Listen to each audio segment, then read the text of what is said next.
Hello. Today we'll talk about Trump's America and Europe. Is there a schism?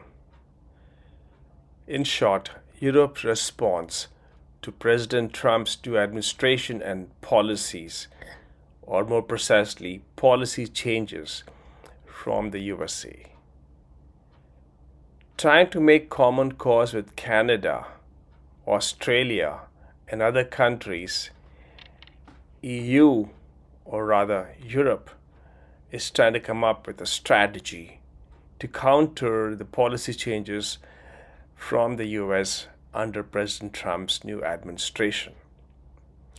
It looks like France is eager to push its agenda to replace the US nuclear umbrella with its own nuclear umbrella. Now, Poland seems receptive to this, Germany too, to some extent. So, France is eager to work with Germany and spearhead creation of a new European army too. France is eager to join forces with the UK, the only other nuclear power in Europe, to come up with a common nuclear deterrent strategy, some kind of detente with Russia. So these recent changes in Europe are primarily due to President Trump's views on Europe, on EU, on trade, on defense expenditures by various European countries, and what he thinks is Europe mooching off the largesse of the US. So there is a likelihood of France and Germany competing with each other but cooperating on different levels for a common security strategy in the next 10 years. Now, between the two of them, we can see some dominance inside EU. France and Germany will take leadership roles, and Poland too to some extent. So the US is dominant in providing a lot of different military, or what should I say, armaments support through NATO or otherwise to the European countries. Over other than in Europe, other than air power, European members of NATO are deficient in ground and in the sea. They lack adequate ground attack armaments and troops and defense capabilities. They also do lack air fueling capabilities and other such modern facilities. Their air power isn't bad though. They have the Gripens and Rafales and some other British 4.5 generation jets that might come in handy. So, in terms of security arrangements, Europe will come up with a new security strategy, spend more money, it seems, as demanded by the USA for a long time on its own defense. Perhaps even increase recruitment in their own individual armies or collectively form a European army. There are a lot of questions that they have to answer in terms of security paradigms, defense expenditure, trade issues, financial systems, and other things. All the changes brought about due to recent political changes in the US and the policies being advanced by President Trump in the US. So, trying to provide an alternative solution to the Ukraine war and the crisis of Western leadership is a big challenge for Europe right now. Europeans seem to believe they can come up with a different strategy or an approach towards Russia while they discount what President Trump's trying to achieve.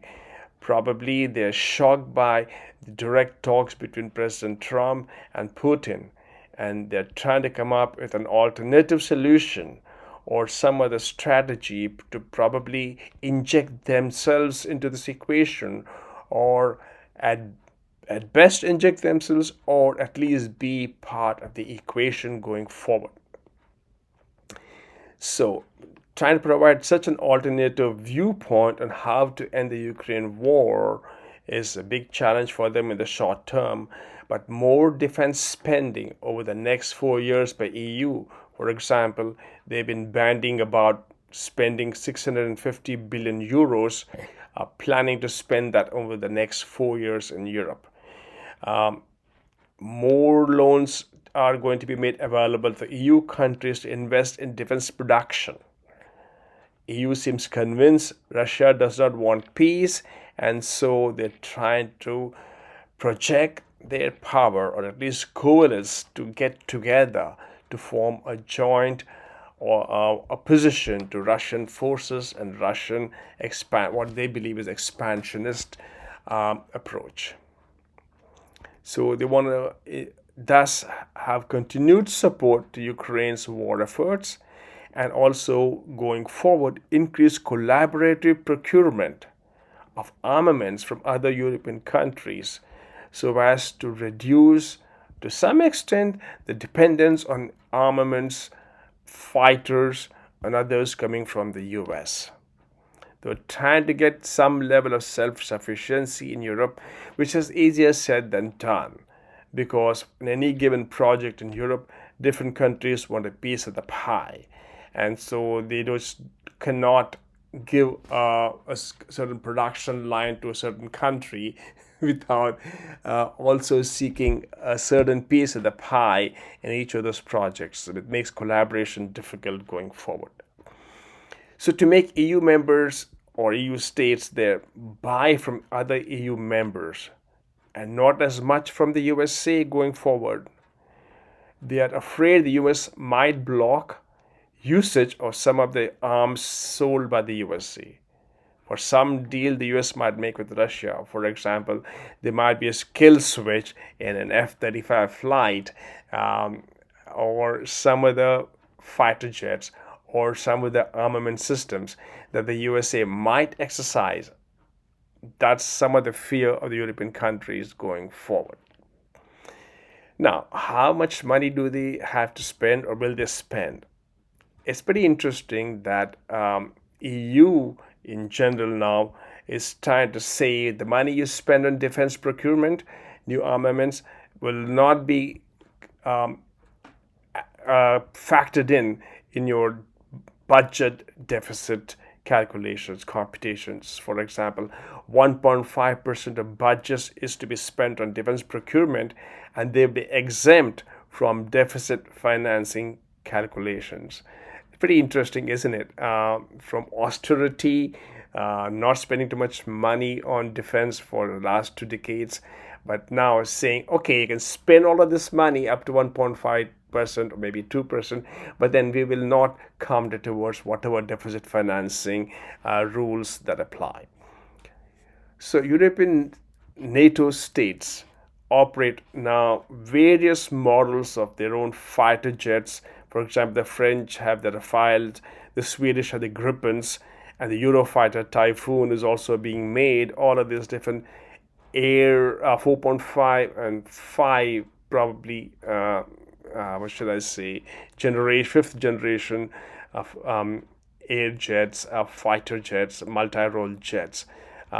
Those probably to some extent compete with US F-35 that's widely used in many countries in NATO now. Now, these are pretty capable alternatives, although the production levels are not sufficient for the short term. Again, Canada is thinking about joining EU in its pro-Ukraine, rather anti-US stance for now. Canada's Air Force is small but capable. They want to move away from F-35, it seems. They could try to do some of that. France is building Super Rafales to replace F-35 purchases in NATO countries. Gripen might replace some of the US fighters too. So a lot of things happening in the arms procurement, Air Force expenditures and Air Force what should I say, supplying fighter jets for various air forces, NATO countries in Europe. A larger question is the nuclear umbrella.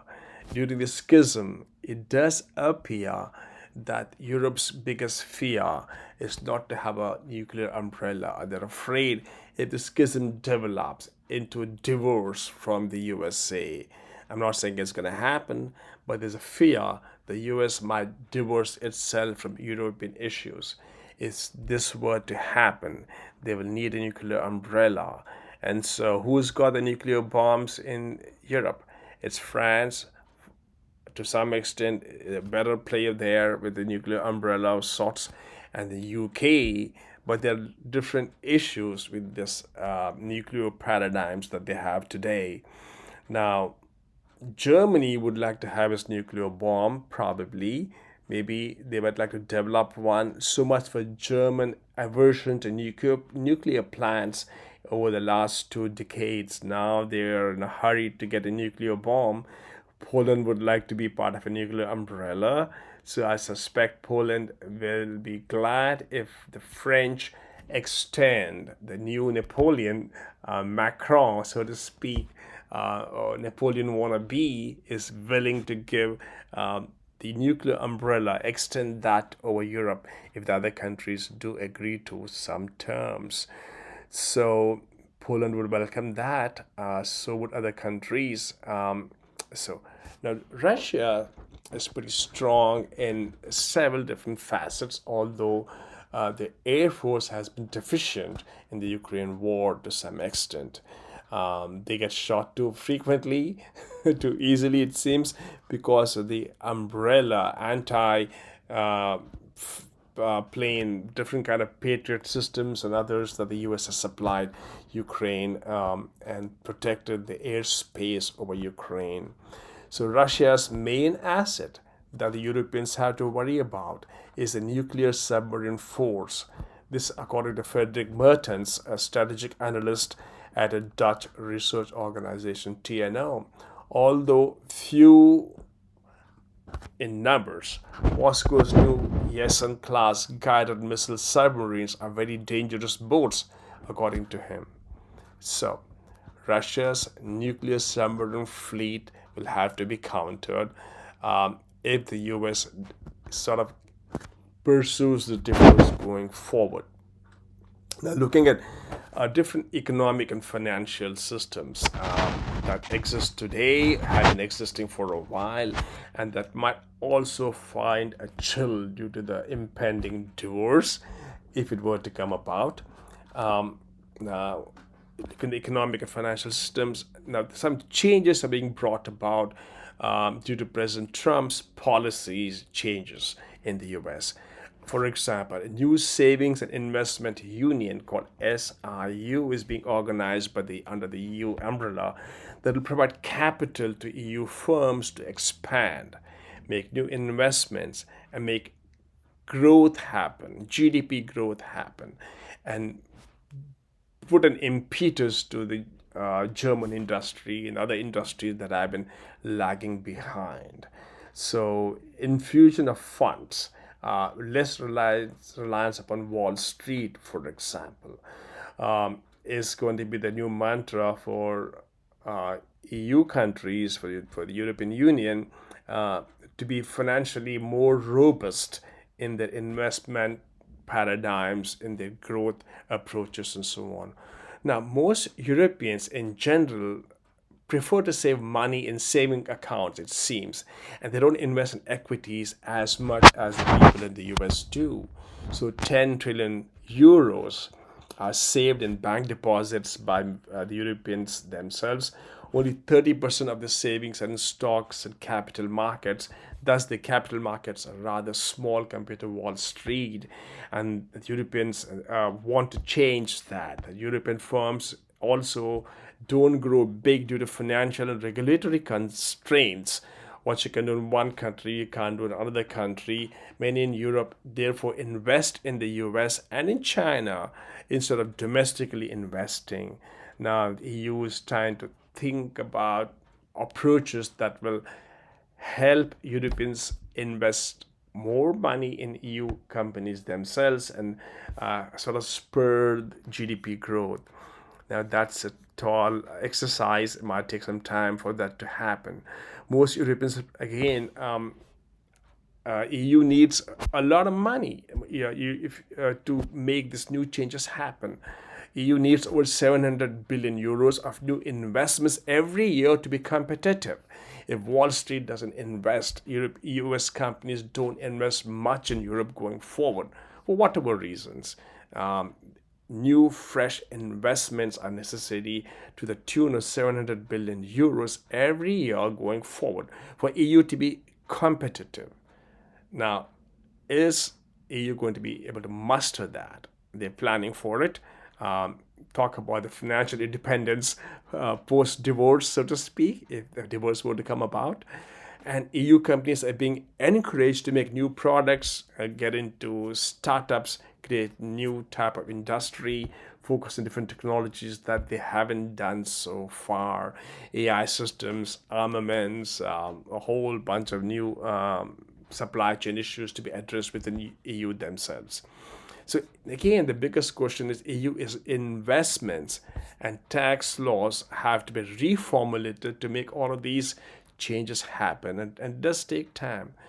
Tax breaks for investing EU firms are being bandied about, allowing EU asset managers to consolidate across countries. Now, asset management and companies in EU have a certain regulatory headaches to deal with. They can't have assets acquired and managed across different national boundaries that easily. Those have to be addressed, are being addressed, I guess. So, for example, compared to Vanguard and Fidelity in the US, those asset management companies in the EU are rather small, much smaller, and have issues consolidating equities and other assets across countries. So, if there is an impending divorce, if the current schism leads towards a wider divorce, then there's several different dimensions where EU will have to address its needs, beginning with in the short term armament procurement, nuclear umbrella issues, GDP growth issues, financial markets, financial systems, banking, regulatory modulation. All these dimensions are cropped up. I mean, they were always a problem. Now they become more visible and imminent. They need to be addressed. So it's a big challenge for EU, for Europeans in the short term. There's a good chance they'll overcome most of these.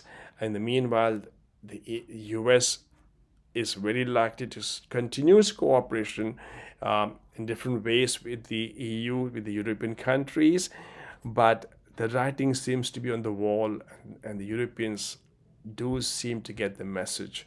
So next 5 to 10 years, it will be very interesting to see how the US continues to engage with Europe, continues to see their certain amount of independence and self-sufficiency built into the NATO, European NATO countries, and the equation, the triangle between Russia, Europe, and the US, the triangular dance is going to be interesting to watch. So buckle up, hang in there, and enjoy the impending schism, and let's hope it doesn't become a divorce.